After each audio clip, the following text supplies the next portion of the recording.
మహిళల రక్షణ కోసం వైఎస్ఆర్సీపీ ప్రభుత్వ హయాంలో తీసుకొచ్చిన దిశ చట్టాన్ని ప్రస్తుత టీడీపీ కూటమి ప్రభుత్వం రద్దు చేయడంపై వైఎస్ జగన్ ఆగ్రహం వ్యక్తం చేశారు.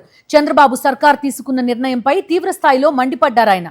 ఏపీలో మహిళలు, చిన్నారులకు ఇది చీకటి రోజని వైఎస్ జగన్ పోస్ట్ చేశారు. మహిళల భద్రతకు అండగా నిలిచిన ఒక సమగ్ర రక్షణ వ్యవస్థను రాజకీయ ఈర్ష్యతో నిర్వీర్యం చేయడం అత్యంత దురదృష్టకరమన్నారు.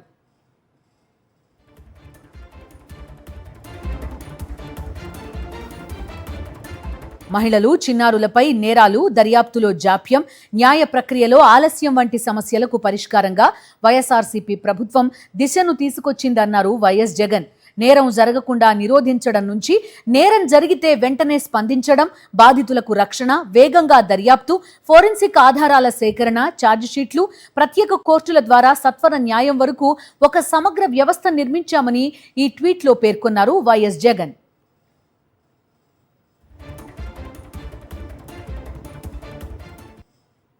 దిశలో భాగంగా మహిళలు ప్రమాదంలో ఉన్నప్పుడు SOS బటన్ నొక్కినా, ఫోన్ను 5 సార్లు షేక్ చేసినా నిమిషాల వ్యవధిలో పోలీసులు స్పందించే వ్యవస్థ తీసుకొచ్చామని వివరించారు. 1.51 కోట్ల మంది దిశ యాప్ డౌన్లోడ్ చేసుకున్నారని, దిశ ద్వారా వచ్చిన 31,607 అత్యవసర కాల్స్ను అప్పట్లో తమ ప్రభుత్వంలో పోలీసులు పరిష్కరించారని వెల్లడించారు.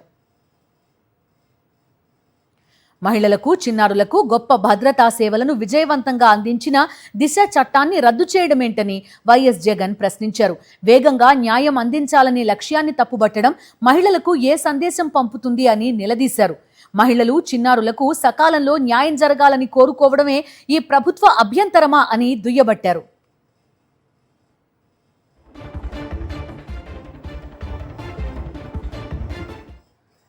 దిశను ఉపసంహరించుకోవడం ద్వారా చంద్రబాబు ప్రభుత్వం నేరస్తుల్లో చట్టంపై ఉన్న భయాన్ని తగ్గిస్తోందని వైఎస్ జగన్ ఆందోళన వ్యక్తం చేశారు. బాధిత మహిళల్లో ప్రభుత్వంపై ఉన్న విశ్వాసాన్ని దెబ్బతీస్తోందన్నారు. మహిళలు తమ రక్షణ కవచంగా భావించిన వ్యవస్థను లేకుండా చేస్తోందన్నారు. దిశ చట్టం రద్దు విషయాన్ని చంద్రబాబు మంత్రివర్గం తక్షణమే వెనక్కి తీసుకోవాలని డిమాండ్ చేశారు. దిశను రద్దు చేయడం కాదు, రక్షించాలని, దిశను నిర్వీర్యం చేయడం కాదు, మరింత బలోపేతం చేయాలని వైఎస్ జగన్ సూచించారు.